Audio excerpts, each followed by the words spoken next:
आपण बघूया. आता इथे कोणती संख्या आहे? 3. आणि 3 नंतर कोणती संख्या येते? कारण आपल्याला चढता क्रम लावायचा आहे. इन्क्रीजिंग म्हणजे चढताना. आता 3 नंतर कोणती संख्या इथे बघायची आणि ती बरोबर पकडायची आणि तिथे घेऊन जायची. 3 नंतर कोणती संख्या आहे बघ बरं बाळा. ओके थांब मी घेऊन जाते. तिथे बघ.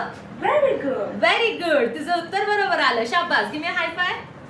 Very good. इथेच थांब, इथेच थांब. आता 4 नंतर कोणती संख्या येते? 4 नंतर कोणती संख्या येते? बघा 4 नंतर कोणती येते बघ बरं बाळा. घेऊन जा. तुला येतं का बरोबर? तुझं पण बरोबर येतं का? Very good. Very good. Give me high five. शाबास. 5 नंतर कोणती संख्या येते? 5 नंतर हे बघा ही एक आहे आणि ही एक आहे. दोन संख्यांपैकी कोणती संख्या येते? आराधना घे तू संख्या बघ बरं कोणती येते? 5 नंतर कोणती संख्या येते? घे. कोणती येते? बरोबर आहे 6. कोणती संख्या आहे? 6. शाबास. Very good. Very good. Give me high five. Very good. आता उरलेली कोणती संख्या आहे? कोणती संख्या उरली बाळा? 7. बघ बरं तिथे बसती का 7 संख्या? Very good. Very good. Give me high five.